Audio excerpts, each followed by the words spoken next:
достар, каналыма қош келдіңіздер. Мінекей осындай фарфале пастасынан жасалған салаттың рецептісімен сіздермен бөлісетін боламын. Өте дәмді әрі тойымды салат. Салаттың жеке өзінде тұтынуға болады. Рецепт ұнап жатса, лайк басып, каналға тіркелуді ұмытпаңыздар.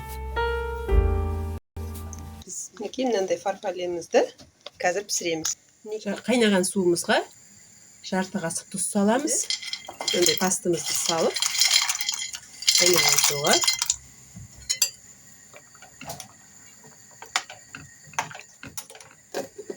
10-12 минут қайнатып аламыз енді пастамызды. Енді осы көкөністерімізді тураймыз. Көкөністерімізді турап аламыз.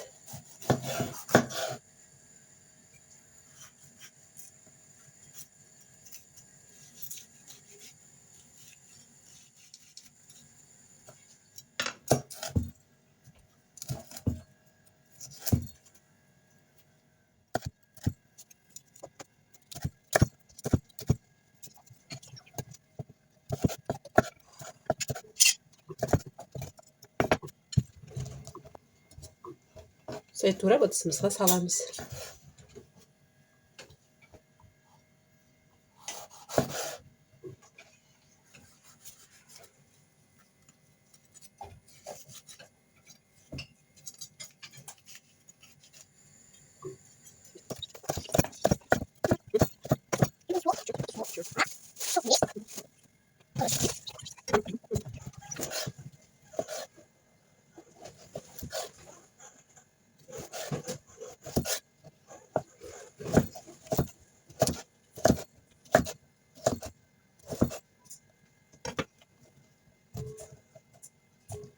Қызыл капустамызды тураймыз енді.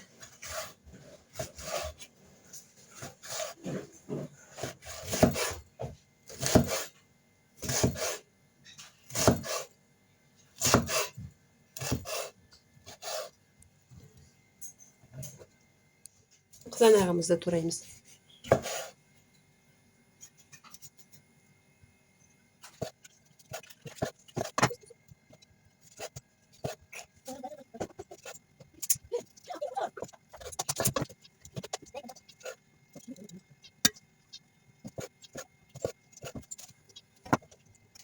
Зәйтүнімізді тураймыз енді.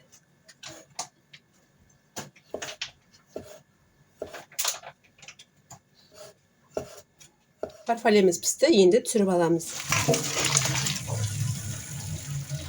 Салқын суға шаямыз осылай.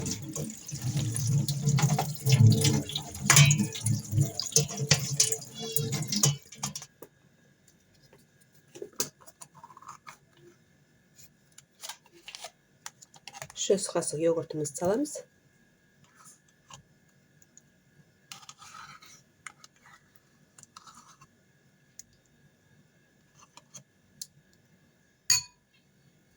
Майлы сливкимізді құямыз.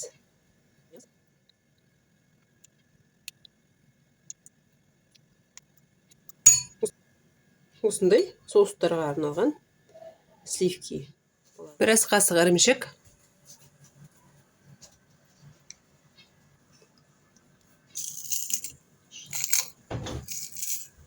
Сарымсағымыз. Тұзымызды себеміз. Балымызды саламыз. Қара бұршымызды себеміз. Енді барлығын жақсылап араластырамыз.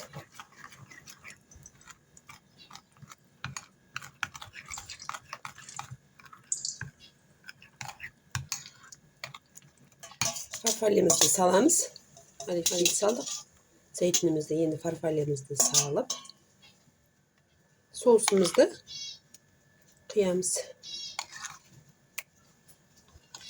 Енді барлығын жақсылап араластырамыз.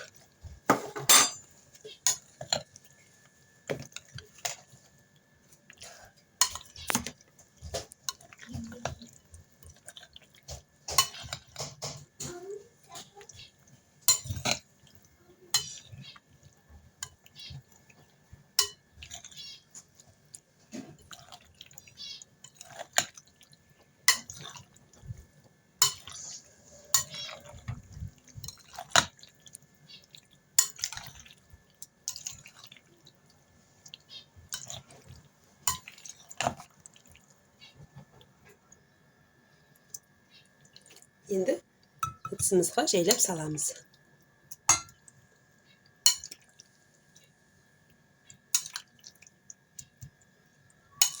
Дәмі өте дәмді, керемет болады. Сіздер де жасап көріңіздер. Әсіресе балалар жақсы көреді бұл тағамды.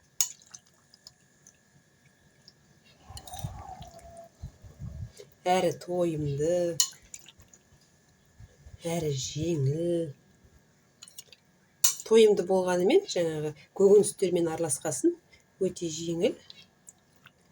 Салат десе де болады, немесе салқын тағам десе де болады. Дәмі енді бір сөзбен айтып жеткізу мүмкін емес. Өте керемет болады.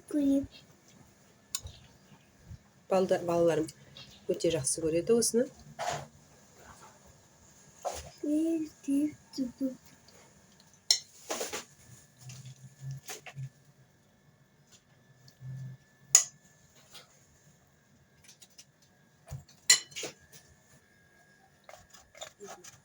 Бетін осылай ірімшікпен әсемдейміз.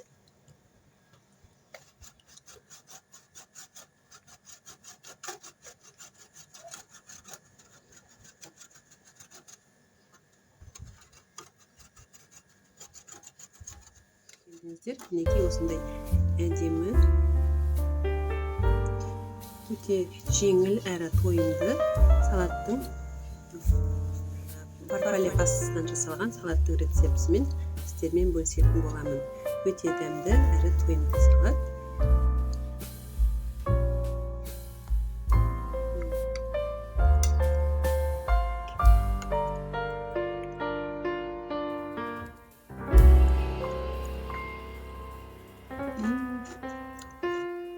Күшті дәм.